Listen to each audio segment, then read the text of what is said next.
Bolívar la reconoce. Por eso Bolívar, donde va fundando colegios, no solo funda colegios para varones, sino para mujeres, ¿no? Ejemplo Educandas, aquí donde estudió Yadira. Y bueno, muchas chicas que viven aquí me han comentado que han estudiado ahí, ¿no? Pero es una idea que trae Rodríguez, ¿no? La mujer tiene que educarse a la par del hombre, en las mismas ciencias, en las artes. El otro es que en una época en la que el pardo, el hombre de color, le llamaban los pardos, los negros, etcétera, no tenían derecho a la educación. Rodríguez plantea una educación para todos, para el mestizo, para el pardo, para el mulato, para el afro, ya con una idea de erradicar la esclavitud de la región, que como Bolívar lo va a decir después, y Rodríguez también, la esclavitud no es solo un tema de color de piel, sino es un tema también de conciencia, es decir, es un tema también de mente, de psicología, un poco emulando, o más bien ellos explicando lo que decía Juan Jacobo Rousseau en su libro El contrato social, que dice que el esclavo llega a amar tanto las cadenas de su esclavitud que cuando llega el libertador y se las quita, lo primero que hace es volverse contra su libertador, ¿no? Y de hecho hay muchísimos ejemplos en la historia de la humanidad que cuando llegan los precursores a generar nuevas dinámicas, a veces quien más los confrontan son aquellos los que más van a recibir ese beneficio. Entonces, pero él ya prevé una educación inclusiva de todos los grupos humanos, hablando de la igualdad. En una época en la que no se concebía la igualdad, todavía hasta principios del siglo XX, las escuelas públicas en América Latina, los indígenas, los afros, etcétera, casi no tenían acceso a ellas. Aquí en Perú la escuela pública fue accesible a las grandes mayorías hasta la época de Velasco, el general Velasco. Antes de la época de Velasco, la escuela pública era de unas élites, y de hecho el plan educativo del general Velasco fue tan extraordinario que la UNESCO lo tomó y décadas después lo convirtió en parte de su proyección educativa. Yo estaba investigando sobre, por ejemplo, el concepto de aprender a aprender, aprender a hacer y aprender a vivir con los demás, y parece que ese concepto emerge aquí en el Perú con Velasco, y después lo retoman los pedagogos franceses y crean un texto muy popular, que la UNESCO lo populariza, donde se crean esos 4 paradigmas que van a generar una renovación pedagógica en muchas áreas de educación, no solo de América Latina, sino del mundo, con nuevos sistemas educativos. Por ejemplo, en México, lo que son los colegios de ciencias y humanidades, donde yo me tocó estudiar, donde el alumno ya no va a recibir información, sino se le va a la escuela a crear proyectos de investigación vinculados con su ambiente, con su realidad social, ¿no? Y eso emergió aquí, parece que en el Perú, por lo último que he investigado, y he tenido algunas fuentes de aquí de Cusco que me han ayudado, y entonces eso emerge aquí. Pero esas ideas vienen desde esas épocas, ¿no? Porque fíjense cómo Rodríguez, ya estando aquí en Perú y también en parte en Bolivia y en Ecuador, trata de que la escuela pública esté vinculada al contexto de la producción, al contexto agrícola, al contexto social, a la realidad del estudiante. O sea, no solo es transmitir información por transmitir información, no solo es alfabetizar, sino es cómo hacer productivo eso que estoy aprendiendo para mejorar mi condición de vida, mi realidad social, ¿no? Nos recuerda esa frase del doctor Lafayette que dice: saber hacer productivo aquello que uno aprende, ahí el secreto de la verdadera cultura, ¿no? Entonces Rodríguez está preocupado en que la educación pública sea productiva, que es algo que todavía nos falta desarrollar mucho en la región. Pensemos en Cusco.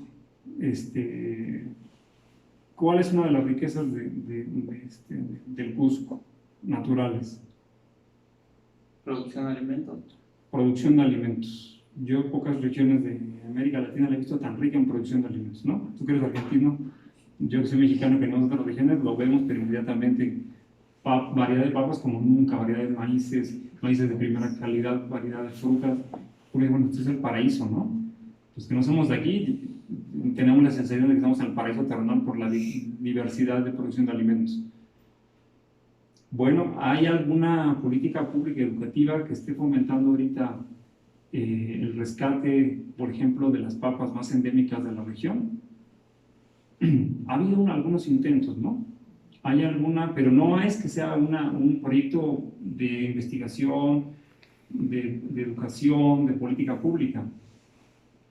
Tenemos, recientemente se empezó a incentivar el cultivo de la quinoa, de la kiwicha, por el Año Internacional de la Quinoa. Y ahora está empezando a cultivarse la cañigua y a tomársela en serio porque empezó a haber un boom de consumo de cañigua por parte de extranjeros, ¿no? Pero además, las personas que vienen de las comunidades campesinas, los hijos que vienen, ya no quieren meterse a la agricultura porque no quieren vivir lo que los papás les tocó vivir, que era vivir en condiciones de pobreza muchas veces, en condiciones también de agravio, de no considerarlos en un nivel humanamente adecuado, etcétera, ¿no? Y entonces, ¿qué va a pasar si perdemos ese potencial agrícola que se tiene en el Cusco? Porque el ser humano vive de alimentos, ¿no? Vivimos de alimentos. Alimentación y cultura son las bases de la evolución humana, dice el doctor Renaud Ferrer. Pues, ¿qué va a pasar? Que pues, al rato sí vamos a tener aquí una élite de profesionales descendientes de los antiguos campesinos, muy bien quizá posicionados en lo económico, pero con un campo olvidado. Y eso va a ser puede ser causa de problemas sociales muy fuertes como lo ha sido en México. Mi país fue uno de los países de mayor potencial agrícola hasta 1970, 1980, y después vino se le olvidó, y además había un proyecto educativo vinculado al campo, porque se hacían las escuelas públicas en los ejidos comunales, de campesinos, de indígenas, y entonces eso generó un fomento de la agricultura de una manera extraordinaria, porque el campesino no tenía una condición o un estatus social inferior al resto del ciudadano. Pero después de que eso se revirtió, porque nadie quería ser campesino y se desocupó el campo mexicano, pues las crisis que se vinieron después fueron tremendas.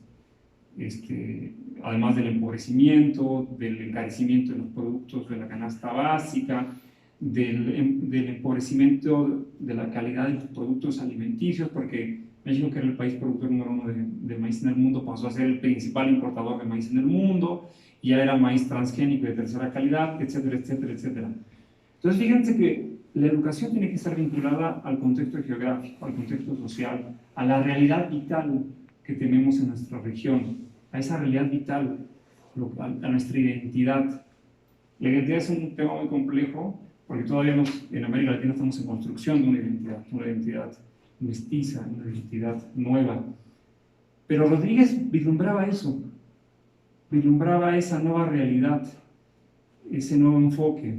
Sabía que si no construíamos sociedades educadas, pues íbamos a ser independientes, pero no libres. Y la palabra libertad es muy complejo analizarla. De hecho, casi nadie sabe lo que verdaderamente es la libertad, ¿no? Pero en verdad que él vislumbraba que la educación era el pilar fundamental para crear condiciones de vida más apropiadas, más adecuadas, para crear otro espíritu, otra conciencia en los seres humanos. Entonces ahí hay un precursor.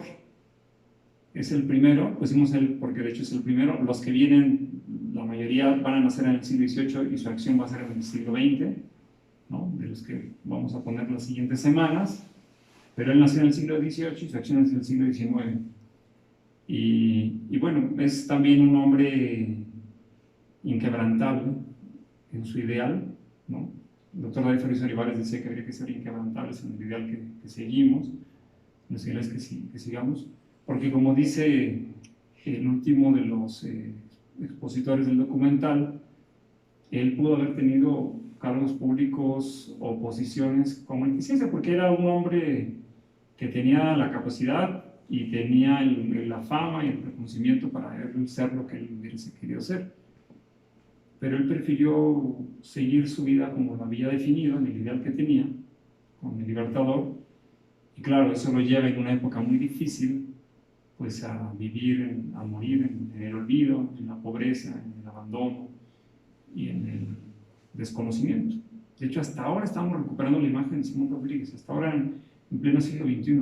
Durante casi todo el siglo XIX y el siglo XX, Simón Rodríguez fue uno de los fantasmas de las gestas de independencia, y si uno le preguntaba, ¿y quién fue Simón Rodríguez? Ni idea tenía, ¿no? Pero es importante que nos identifiquemos a esos precursores.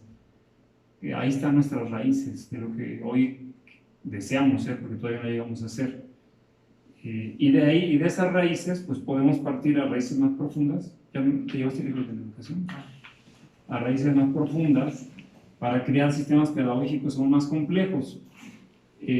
Porque obviamente pues el contexto actual es diferente, es de una complejidad mayor, hay avances tecnológicos mayores, y también hay indagaciones en la filosofía del ser, la ontología y otras, que nos hacen concebirnos de manera diferente, más profunda, más amplia o diferente simplemente. Y además la misma ciencia ha reconfigurado nuestro espacio. Nuestra realidad geográfica, nuestra realidad social está reconfigurada. Entonces, ahí hay principios que debemos rescatar, ¿no? Pero necesitamos revisarlos a la luz de la época actual. Por ejemplo, este texto, Educación para el Talento y la Paz, de la maestra Mariana y del maestro José Miguel, que van a estar aquí en febrero, pues recoge, a través ya de otros precursores, el maestro Renaud Laferré y el maestro David Ferriz Olivares, hace una síntesis de muchas pedagogías modernas en sus aspectos más relevantes, pero también con un enfoque muy particular, ¿no? Que es la formación del talento. ¿Pero qué es el talento?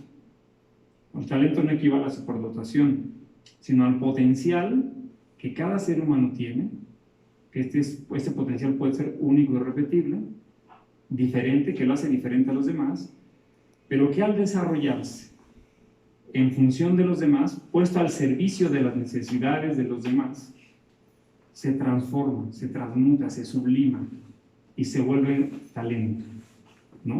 O sea, es algo... Entonces ya es el ser que desarrolla su máxima capacidad de ser, sirviéndole a los otros, haciendo para los otros, y al mismo tiempo encontrándose a sí mismo. Al mismo tiempo, digamos, un poquito como ese Inla Cage de los mayas, ¿no? Viéndote a la cara con el otro y reconociéndote en él, ¿no? Viéndote en él. Como el poema de Octavio Paz que dice, lo voy a parafrasear, no me acuerdo muy bien, pero dice: cuando veo a los ojos del otro, no veo los ojos del otro, me miro a mí mismo, ¿no? Me veo en los ojos del otro, ahí. Entonces, claro que eso implica toda una pedagogía aún más potente, aún más compleja, aún más omniabarcante, pero que tenemos que irla construyendo. Todo acto humano, dice el maestro José Miguel Esborrón de Andrade, en esencia es un acto pedagógico, es un acto educativo.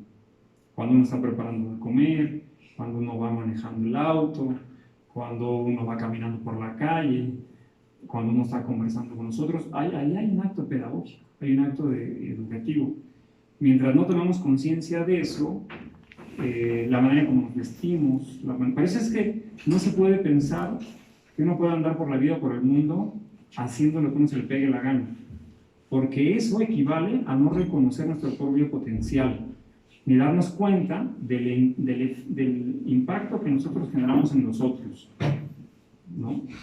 Cuando alguien va por la vida y dice, no, yo hago lo que quiero, pues en realidad no está haciendo lo que quiere, está alienado, no toma conciencia de lo que él hace, del impacto que él está generando en su manera de actuar y de ser con nosotros. No se hace responsable de sí mismo, porque hacernos responsable de nosotros mismos implica reconocer que lo que somos, lo que hacemos, lo que sentimos, lo que pensamos, tiene un impacto sobre los demás. Y eso es, entonces uno ya empieza a pensar qué hace, qué dice, cómo viste, cómo actúa. Que ya uno empieza a entrar en el mundo de la conciencia, que es un mundo diferente, el mundo de la conciencia, donde los seres se dan cuenta que todo en el universo está concatenado, está relacionado entre sí, y como está correlacionado todo se afecta. Quizá los mayas, por eso de ahí su concepto de Dios, que era Hunafu, que es el dador del movimiento y la medida, en el sentido de que todo tiene una medida, todo tiene un contexto, todo tiene una configuración, y en esa medida, en ese contexto y en esa configuración, afectan al otro, todo se afecta mutuamente. ¿Sí? Muy bien, pues tienen la palabra, vamos a darnos unos minutos para... Yo quería dar esta conclusión, pero podemos abrir para quien quiera hacer comentarios, preguntas o reflexiones de uno de los grandes precursores de la pedagogía, de las pedagogías en América Latina y en el mundo, porque ahora ya se le estudia a nivel mundial.